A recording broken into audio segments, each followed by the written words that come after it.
Just in this quick shot, we have two kind of Easter eggs. One is, of course, the Grom picture, and the second is this kind of lightning bug charger thing that Luz has set up. We've seen the lightning bugs actually a few times earlier, and this is another time it pops up. Man, 6 a.m., that is tough. There's so much detail in the background. There's a Good Witch of Zero poster, tons of glyphs and glyph studies and papers and all that kind of thing. There's the Guardian from King's Castle. They could have just left scribbles on those pieces of paper or even just not put them in there, but they gave you that detail of just to show how much she's been studying and working. Willow gave me Hunter's contact. His name is Ruler's Reach Fan. That's pretty funny. I've kind of wondered if those emojis mean anything. There's like a goblin, a lightning bolt, a flower, what looks to be like a piranha plant, and a rainbow. I don't think they mean anything specific, but maybe someone in the comments can let me know. Luz! I have a problem, and it could distract us all day. Well, that's convenient timing. I don't even want to join a coven anymore. It's kind of interesting seeing Amity's growth since the series start, because at the start, she wanted to be in the coven, as you could see from her reaction in Convention. It would have been nice to share something with him. In this one picture, we can see a few people we might know. There is Odalia, maybe like Gus's dad. Edalyn and Lilith are over on the middle right. You ditch the tryouts and enter the brawl. What? What? Abomination, fetch me a, rare and difficult to find emerald dagger from the night market. This is another example of magic that seems like you wouldn't be taught in your coven track. This seems like it might be more like oracle magic. Amity doesn't have a coven sigil, but we see throughout the series a few times that she's actually using different magic that isn't necessarily abomination magic. All covens will learn some basic spells like basic levitation, basic combat spells, that kind of thing. I don't know, I'll point out these instances where someone uses magic that isn't explicitly a part of their coven as we go along. It was just like, morning? And now it's already seeming like nighttime or twilight. That was a quick time skip. Here's mine too, for a little extra flair. So something kind of strange is like Ed's whole entire outfit completely changes. But the only thing that changes with M is like her acne on her face and her hair. Maybe we can find out what Belos is planning. And why Rain was acting weird at the parade. Would Warden really have that information? I mean, he's just like the prison guard, right? Why would he have information about the Day of Unity? Sorry, Our Lady, no fighting outside the ring. I'm pretty sure those are two of the demon hunters from when they animated the Owl House. Witches and demons, welcome to... Look, there's the leader. This character on the left looks almost like Tenella Nosa, and the guy on the right is the centaur from early season 1. Man, I can't get anything right. Wow, he got really down on himself really quick. Also kind of strange that he's wearing a shirt with what seems like a cauldron on it, like what's going to be shown in a few minutes. I'll do it. Dang, I didn't even have to offer to pay. Wait, what? Wait, what? The Spell Razor! Wow, that was a heck of an entry. Why does the skin badger hold his hands up like he's being told to freeze by a police officer? That's kind of funny. That's the same type of fairy we saw in the first episode. She's with Super Saiyan? I'm not sure what happens here. Does Luz lead her out of the smoke because she's an old lady, she can't see? I'm not entirely sure what happens there. You doing okay, Amity? Yeah. This is just a nasty one. Did she get that from earlier? She didn't seem like she was hurt then.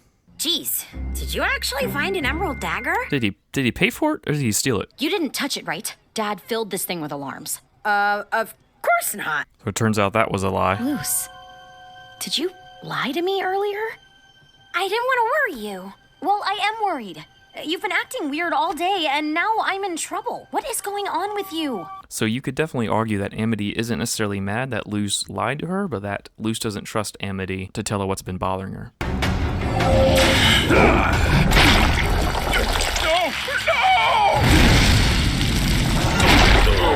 Well, I guess that's why he's the multi-champion. I'm not going anywhere with you. It's another quick example of non-abomination magic. Levitation magic?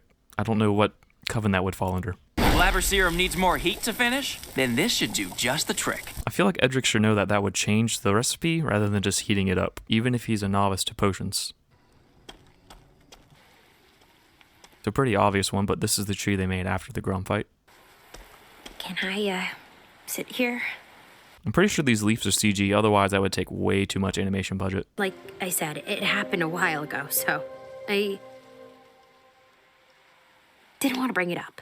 This shot right here, this is the shot that makes it my favorite episode. Nothing is said within these few frames, but it speaks so much. Amity's eyes are kind of darting back and forth between Luce's eyes. You can see that Amity is invested and interested in what Luce is saying, and not only that, but you can see on Amity's expression that what Luce is going through is so much bigger than what Amity thought it might have been. Within just these few frames, you can see how much Amity actually cares for Luce, and how invested in her she is. And not only that, but it's an absolute standout performance from Sarah Nicole Robles. Hope I pronounced that right. It's just a real conversation between real people. Oh, this scene is just so good!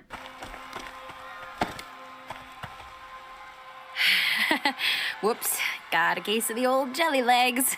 I'll catch up. You might be wondering what this is about. Sometimes when you're so nervous about something, you can barely stand. And since Luce just opened up in such a big way, this makes complete sense for her not to be able to stand. I don't know what rituals you have in the human realm, but I'll help you pick some flowers and we can do something here. And again, you can see how much Amity actually cares for Luce because she doesn't quite get it seems, but she knows it's important to Luce, so she's willing to do whatever she can, care for Luce, and make her feel better. Still in there, buddy?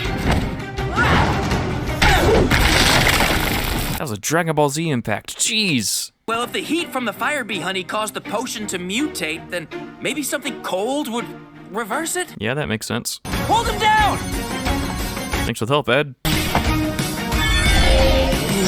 This dude is like only the size of his foot in this shot, and now he's the whole size of the warden. Were you always able to do that?